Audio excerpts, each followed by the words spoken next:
Bismillahirrahmanirrahim. Assalamualaikum warahmatullahi wabarakatuh. Innal hamdalillah nahmaduhu wa nasta'inuhu wa nastaghfiruh wa na'udzu billahi min shururi anfusina wa min sayyiati a'malina. Man yahdihillahu fala mudilla lahu wa man yudlil fala hadiya lahu. Wa asyhadu an la ilaha illallah wahdahu la syarika lahu wa asyhadu anna Muhammadan 'abduhu wa rasuluh. Wassalatu wassalamu ala Muhammadin wa ala alihi wa sahbihi wa man tabi'ahum bi ihsanin ila yaumiddin. Amma ba'd, fa inna astaqal hadithi kitabullah wa khairal hadi hadi Muhammadin sallallahu alaihi wasallam wa syarral umuri muhdatsatuha wa kullu muhdatsatin bid'ah wa kullu bid'atin dhalalah wa kullu dhalalatin finnar. Kaum muslimin dan muslimat yang dirahmati Allah Subhanahu wa taala, dengan puji syukur kepada Allah Subhanahu wa taala, kita bersyukur kepada Allah yang mana Allah Subhanahu wa taala telah memberikan kita nikmat dalam mengikuti atau berthalabil ilmi, yang amanah. Pada kali ini kita akan membahas tentang hadis-hadis Rasulullah Sallallahu Alaihi Wasallam yang terdapat di kitab Al-Arba'in An-Nawawiyah. Kita sudah sampai hadis yang ke-6 di bagian yang pertama. Kita lanjutkan ke bagian yang kedua untuk menyelesaikan hadis yang ke-6. Sebelum saya mulai, kita insyaallah akan menerjemahkan secara singkat tentang hadisnya biar lebih bisa dipahami. Dan dari Abu Abdullah radhiyallahu anhuma, An-Nu'man bin Bashir radhiyallahu anhuma, beliau berkata, saya telah mendengar Rasulullah sallallahu alaihi wasallam bersabda, innal halala bayyin, sesungguhnya sesuatu yang halal telah jelas, wa innal harama bayyin, dan sesuatu yang haram telah jelas, wa bainahuma mushtabihat, dan di antara keduanya hal-hal yang syubhat, yaitu yang samar-samar, la ya'lamuhunna katsirun minan nas, kebanyakan manusia tidak mengetahuinya. Faman ittaqa syubhat istabra'a li dinihi wa 'irdihi, barang siapa yang menjaga dirinya dari hal-hal yang syubhat, maka dia telah memelihara agamanya dan kehormatannya. Wa man waqa'a fis syubhat waqa'a fil haram, barang siapa yang terjatuh di hal-hal yang syubhat, maka dia akan terjerumus di hal-hal yang haram. Karra'i yar'a haulal hima, seperti pengembala yang mengembala binatang-binatang ternaknya atau hewan ternaknya sekitar tanah larangan. Yushiku an yarta'a fihi, hampir dia memasukinya. Ala, ketahuilah, wa inna likulli malikin hima, sesungguhnya setiap raja memiliki batas larangan. Ala wa inna himallahi maharimu, ketahuilah, sesungguhnya batasan-batasan Allah adalah hal-hal yang diharamkannya. Ala wa inna fil jasadi mudghah, ketahuilah sesungguhnya dalam diri manusia ada segumpal daging. Idza salahat salahal jasadu kulluh, apabila segumpal daging itu baik, maka baiklah seluruh tubuhnya. Wa idza fasadat fasadal jasadu kulluh, dan apabila segumpal daging itu rusak atau buruk, maka seluruh tubuhnya akan menjadi buruk. Ala wahyal qalb, ketahuilah sesungguhnya segumpal daging itu adalah hati. Hadis ini diriwayatkan oleh Imam Bukhari dan Muslim dalam sahihnya. Kita sudah membahas masalah mufradatnya kosakata hadis ini, dan setelah mengetahui bahwa di antara hubungan penyebutan syubhat dan hati seorang manusia, ternyata ada rahasia di situ di hadis Rasulullah Sallallahu Alaihi Wasallam yang ini, yang mana seseorang yang meninggalkan hal-hal yang syubhat, maka hatinya akan selamat, hatinya akan menjadi bersih. Dan begitu sebalikannya, kalau orang yang melakukan hal-hal yang syubhat, maka hatinya akan menjadi keras dan menjadi rusak. Itu diantara hubungan antara penyebutan hal yang syubhat dengan hati manusia. Kaum muslimin dan muslimat yang dirahmati Allah Subhanahu wa taala, kita akan bisa mengambil fawaid atau faedah-faedah dan hukum-hukum dari hadis ini. Yang pertama, bahwa hadis ini kedudukannya sangat agung dalam syariat Islam ini, yang mana telah berkata Imam Nawawi dalam kitabnya Al-Minhaj Syarah Sahih Muslim, bahwa para ulama telah bersepakat bahwa hadis ini memiliki kedudukan yang sangat tinggi, yang sangat agung, dan banyak faedahnya. Bahkan disebutkan oleh beliau bahwa di sini adalah salah satu poros Islam yang sangat penting untuk kita amalkan dalam agama Islam ini. Yang kedua, kalau kita lihat dari hadis yang kita baca tadi, ternyata sesuatu atau perkara dalam Islam itu dibagi menjadi 3 berdasarkan kehalalannya dan keharamannya. Yang pertama, perkara itu atau sesuatu itu halal, jelas kehalalannya. Contohnya buah-buahan, madu, perkataan biasa ngobrol, dan jual beli. Itu diantara salah satu contohnya bahwa hal itu adalah halal, jelas kehalalannya. Yang kedua, sesuatu itu haram, jelas keharamannya. Contohnya daging babi, minum minuman keras, perkataan dusta, dan riba. Itu sudah jelas keharamannya. Yang ketiga, al-mushtabihat, hal-hal yang syubhat. Maksudnya apa? Tidak jelas apakah hal itu halal atau hal itu haram. Itu dia yang ketiga.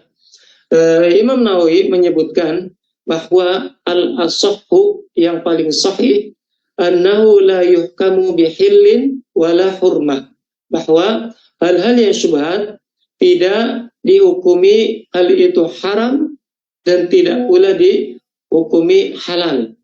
Itu pendapat beliau. Namun kalau kita lihat, hendaklah kita hindari hal seperti itu, sebagaimana disebutkan oleh Ibnu Daqiqil Aid dalam kitabnya Syarah Arba'in Nawawiyah, dan berkata pula Syekh Abdul Muhsin Al-Abbad bahwa kalau hal-hal yang syubhat hendaknya dijauhi. Untuk apa? Menjaga hati kita agar warok kita terjaga. Itu faedah yang kedua. Untuk faedah yang ketiga, dari sabda Rasulullah Sallallahu Alaihi Wasallam dalam hadis ini, yang mana la ya'lamuhunna katsirun minan nas, kebanyakan manusia tidak mengetahui hukumnya. Dari sini kita bisa mengambil 3 kesimpulan, bahwa hal-hal yang syubhat itu sebagian manusia mengetahui hukumnya, yaitu para ulama, sebagian saja. Ulama mengetahui hukum hal-hal yang syubhat tersebut, baik mengetahui dari nas yang telah sampai dari mereka, atau dari qiyas, atau dari yang lainnya. Kesimpulan yang kedua, bahwa ulama itu memiliki keutamaan daripada orang-orang yang biasanya, yang mana mereka mengetahui hukum-hukum agama yang tidak diketahui oleh orang lain. Itu makanya menunjukkan keutamaan kedudukan ulama. Kesimpulan yang 3 dari hadis penggalan tersebut, bahwa kaidah hal yang syubhat Banyakkan manusia tidak mengetahui hukumnya. Walaupun ada sedikit segelintir orang atau manusia atau ulama yang tahu, namun itu tidak dianggap. Yang dianggap kebanyakan manusia tidak mengetahui hukumnya. Itu penggalan dari hadis tersebut. Kalau kita lihat banyak sekali hal-hal yang menyebabkan bahwa hal tersebut bisa menjadi syubhat. Di antaranya kalau ada ulama itu tidak mengetahui nasnya. Mungkin nas yang ini tidak sampai kepada mereka. Makanya mereka berhenti, tidak bisa menghukumi halal, tidak bisa menghukumi haram, kecuali setelah sampai dalil ke mereka. Yang kedua, perbedaan pemahaman dalam dalil dari Al-Quran atau dari Al-Hadis Nabawi. Itu yang satu memahami halal, yang satu memahami haram. Makanya itu hal yang syubhat menurut mereka yang tidak mengetahuinya. Contohnya kalau kita lihat makan katak itu halal atau haram. Ada yang mengatakan halal karena termasuk hewan air, ada yang mengatakan haram karena ada dalil dari Rasulullah SAW dilarang membunuh katak, dan sesuatu yang dilarang dibunuh maka dilarang dimakan pula. Ada hal yang lain yang menyebabkan perkara itu menjadi syubhat, di antaranya at-ta'arud, yaitu pertentangan antara dalil yang lain dengan dalil yang lainnya lagi. Jadi para ulama bingung apakah ini menunjukkan haram, apakah menunjukkan makruh. Itu makanya perbedaan atau pertentangan antara dalil secara zahir itu mengakibatkan hal-hal atau sesuatu menjadi syubhat. Itu faedah yang ketiga.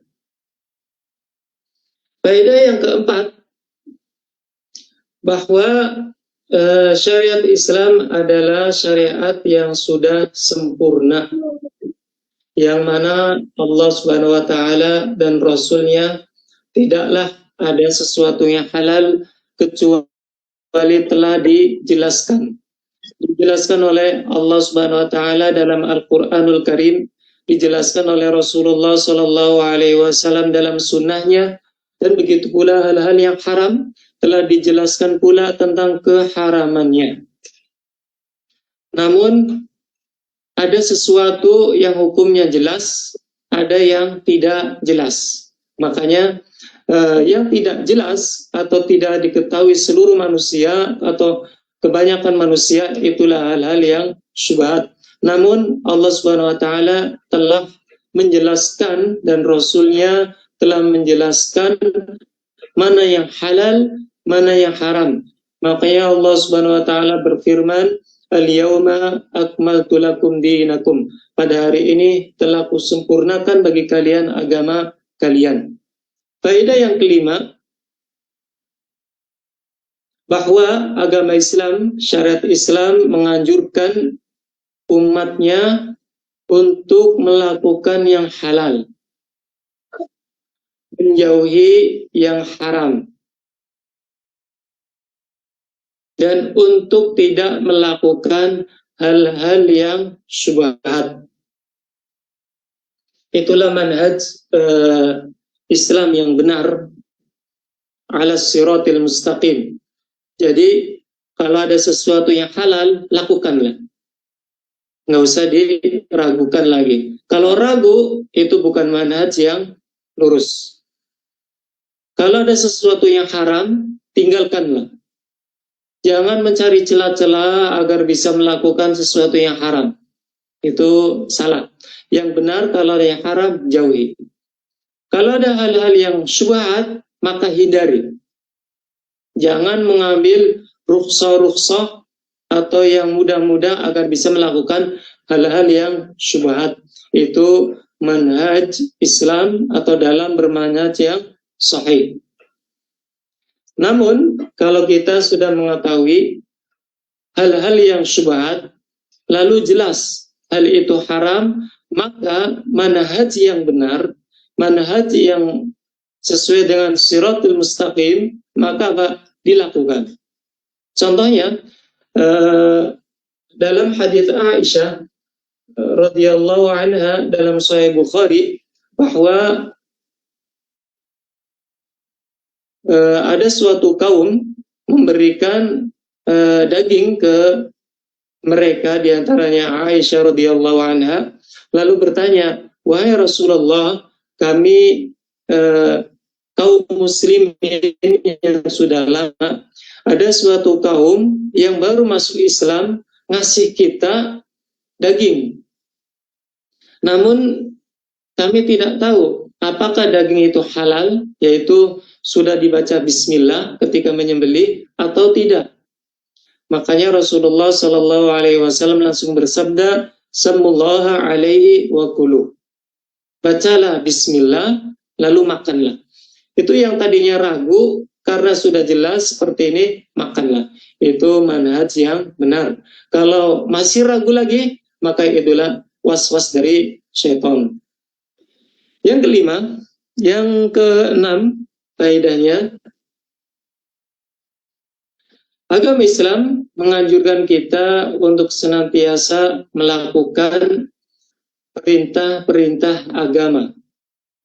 Dan begitu pula menganjurkan kita untuk selalu mematuhi atau melihat adat istiadat masyarakat setempat. Itu anjuran dari agama Islam. Karena kalau kita selalu menjaga untuk melakukan perintah-perintah agama, maka itulah cara untuk memperoleh ridha Allah Subhanahu wa taala, untuk memperoleh rahmat Allah Subhanahu wa taala dan selamat dari azabnya baik di dunia maupun di akhirat. Dan begitu pula hendaknya mematuhi atau melihat adat istiadat masyarakat setempat, muru'ah. Itu karena apa? Dengan seperti itu diri kita akan selamat dari apa? Cacian mereka, cacian manusia, atau celaan dari mereka.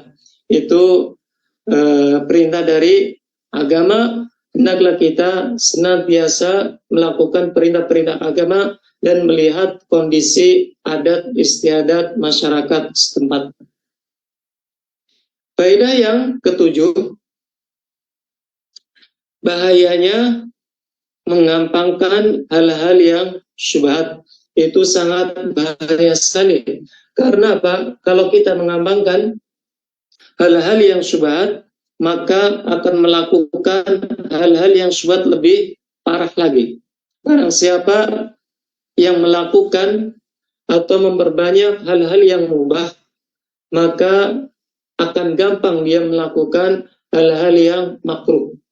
Barang siapa yang mengampangkan untuk melakukan hal-hal yang makruh, maka akan gampang pula akan melakukan hal-hal yang haram. Begitu pula tentang hal-hal yang syubhat.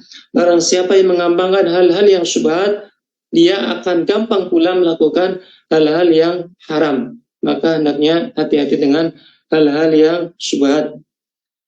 Faedah yang kedelapan, pentingnya masalah hati dan begitu pula anjuran dari agama Islam untuk memperbaikinya. Makanya kalau hati seseorang baik dengan apa? Dengan keimanan, baik dengan ilmu, baik dengan amal soleh, maka jasad kita, tubuh kita akan baik pula dengan ketaatan kepada Allah Subhanahu wa taala.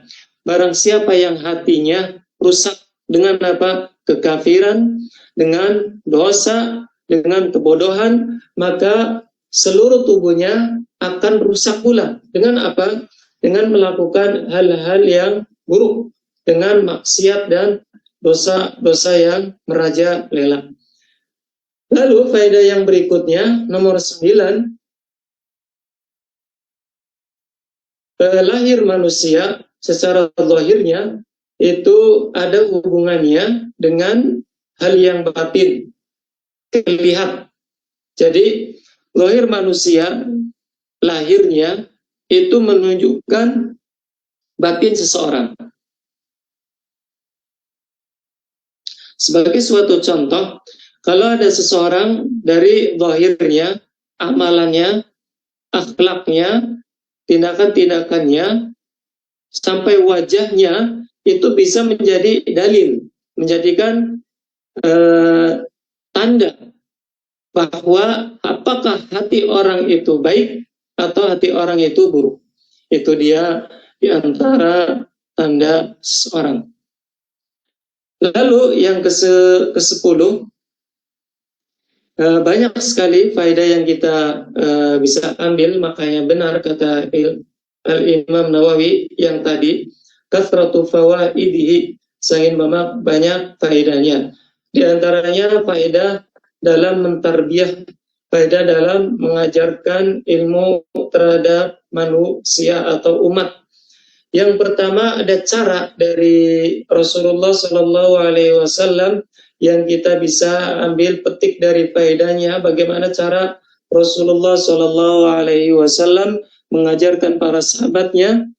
Yang pertama, beliau memberikan contoh atau permisalan terhadap hal-hal yang maknawi, hal-hal yang tidak nampak dengan hal-hal yang terlihat. Untuk apa? Agar lebih bisa dipahami. Makanya Rasulullah SAW dalam hal ini menyerupakan orang yang melakukan hal-hal yang syubhat, seperti pengembala kambing yang mengembala binatang ternaknya sekitar tanah larangan. Itu seperti itu. Disamakan atau diserupakan orang yang ini dengan yang itu, biar lebih bisa dipahami. Yang kedua, ada salah satu cara dalam mentarbiyah atau mengajarkan manusia, yaitu menggunakan ala. Ala itu ketahuilah. Agar apa?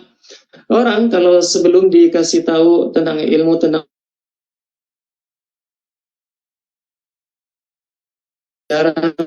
tahu, ketahui untuk dicerna, pikirnya kemana-mana, ketika tahuilah langsung menatap dengan seksama, maka lebih bisa dipahami. Sampaikan Allah SAW dalam menyampaikan dalam hadis ini ada 4 kali mengulangi ala, ketahuilah. Itu termasuk cara sebelum kita mengajarkan suatu pelajaran atau suatu ilmu kepada yang akan diajarkan. Faedah yang ke-11, ada kaidah fikih yang kita bisa ambil dari hadis ini.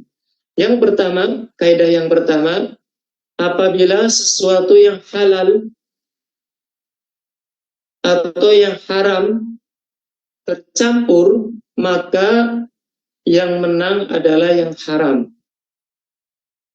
Makanya kalau kita lihat hal-hal yang syubhat, kita tidak mengetahui apakah ini halal atau haram. Makanya Rasulullah SAW dalam hadis ini, wa man waqa'a fis syubhat, barang siapa yang terjatuh dalam hal-hal yang syubhat, waqa'a fil haram, maka dia akan terjatuh pula ke hal yang haram. Itu menunjukkan bahwa yang haram itu lebih menang, lebih dominasi daripada yang halal. Itu makanya kaidah ini sangat penting diambil dari hadis ini. Makanya kita lihat dari hal-hal yang fikih diambil dari kaidah ini. Contohnya, kalau ada kuda dikawin silang dengan keledai, maka akan keluar anak namanya baghl dalam bahasa Arab. Yang ini keledai haram dan kuda halal. Ketika bercampur dan punya anak, maka anaknya tetap haram mengikuti yang haramnya. Itu diantara contoh. Yang kedua, kaidah yang kedua dalam fikih yang kita bisa ambil dari hadis ini, saddud dzara'i', yaitu memutus sarana-sarana yang bisa mengakibatkan ke hal-hal yang haram. Makanya hal itu diharamkan. Seperti yang dalam hadis ini, karena hal-hal yang syubhat bisa mengakibatkan orang melakukan hal yang haram, makanya langsung divonis oleh Rasulullah SAW, waqa'a fil haram, maka dia akan terjatuh dalam hal yang haram. Makanya zina haram. Sarana yang menuju ke zina diharamkan pula. Sebagaimana firman Allah Subhanahu wa taala, "Wala taqrabuz zina", maka janganlah dekati zina. Innahu kana fahisyah, sesungguhnya zina itu adalah perbuatan yang keji sabila dan jalan yang buruk.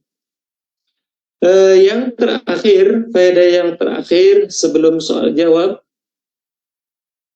ada faedah yang sangat penting dalam masalah mustalah hadis, yang mana dalam hadis ini yaitu nama sahabat An-Nu'man bin Bashir telah saya jelaskan di pertemuan yang lalu, bahwa beliau mendengarkan hadis ini ketika beliau Rasulullah SAW wafat. Sahabat yang satu ini, An-Nu'man bin Bashir, umurnya 8 tahun. Dari sini kita mengetahui bahwa seorang rawi apabila mendengarkan suatu hadis, dia masih kecil namun sudah nalar, yaitu sudah mumayyiz, lalu hadis ini diriwayatkan ketika dia sudah dewasa, maka hadisnya sahih, diterima. Makanya di sini An-Nu'man bin Bashir disebutkan oleh Imam Bukhari dan Imam Muslim di sahihnya. Nu'man bin Bashir ketika mendengarkan hadis ini dari Rasulullah SAW, kemungkinan umurnya 8 tahun, dan disampaikan ketika berkhutbah di Kufah, ketika menjadi wali Kufah. Itu menunjukkan bahwa hadis ini hadis yang sahih, walaupun beliau mendengarkannya ketika masih kecil. Mungkin ini yang bisa disampaikan, semoga bermanfaat. Mungkin ada pertanyaan, silakan.